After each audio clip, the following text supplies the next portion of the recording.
My name is Bush Nielsen.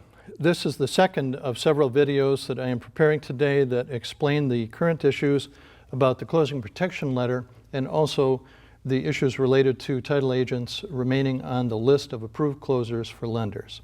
In this video, what I want to cover are the reasons why title insurers are so upset right now about the losses that they've been paying under closing protection letters. There's been a lot of talk in the last 5 years about losses paid by title insurers under closing protection letters. And the reason is that in recent years, owners and employees of title insurance agents have stolen several hundred millions of dollars that were entrusted to them in escrow for closings. In almost every case, a title insurer has paid back most of the people who were affected and who lost their money that was stolen. This has made title insurers somewhere between mad and despondent, because when title insurers started writing free letters on behalf of their title agents, protecting lenders against the theft of money, they did not plan on paying out millions or tens of millions of dollars to those lenders for those free letters. And it doesn't take much thought to realize that this is a terrible business model, to issue letters for free about services that someone else performs, on which the person who is issuing the letter receives none of the revenue. It's also a terrible shame for the title industry that these criminal acts of a few people have punished so many people in the industry, because a common comment that I receive from people is that I, a good title agent who has never stolen any money, is now being punished for the acts of a few people. It's true. There's also another reason why the coverage of the CPL is very important and is a big issue for the title insurance industry right now.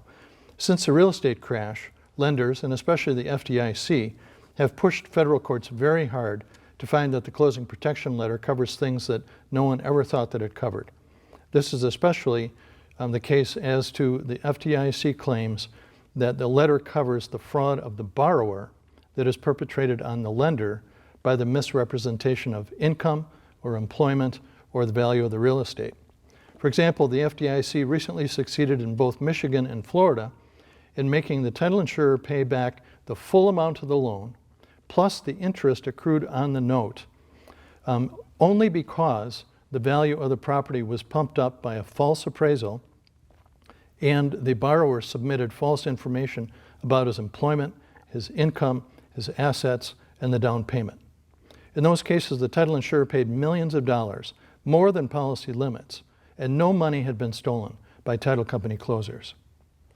There are more details about those cases on my law firm's website. There will be a slide at the end of this video that shows you how you can get to the frequently asked questions sheet that explains those cases.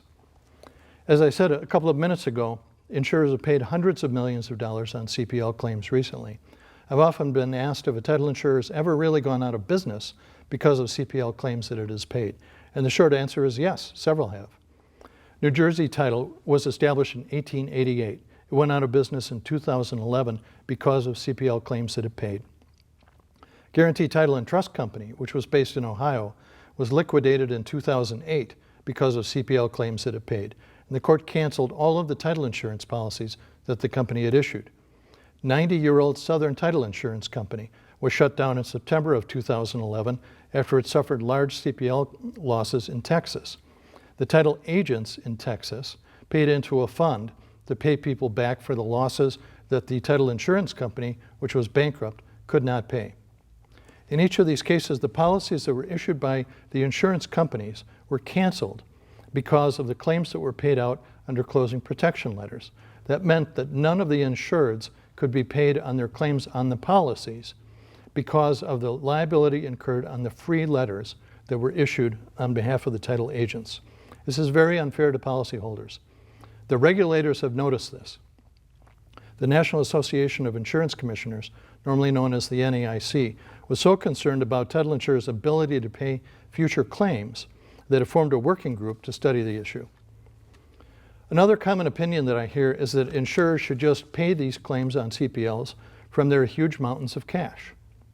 Most title agents believe that title insurers are tremendously profitable. Now, I've represented title insurers, I've worked for 2 title insurers, I also represent title agents, I have sold title agents. I'm familiar with the cash flow of both kinds of companies. Let me just say, based on what I have seen, that it's just not true that there are mountains of cash at title insurance companies.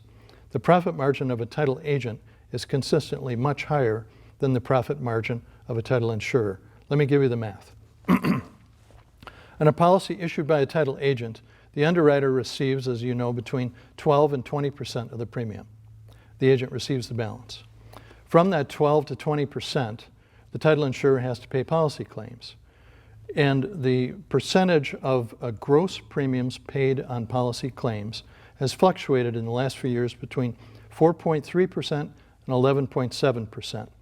You can see a sheet in the FAQ sheet on our website that describes and shows a picture of all the claims paid out over the last 10 years. And that's a report that was done by AM Best and ALTA. So let me go back to the math. If the underwriter gets 15% of the premiums, and then it pays out 11.7% of the premiums, it has 3.3% of the premiums left to pay its company salaries, expenses, leases, all those other things.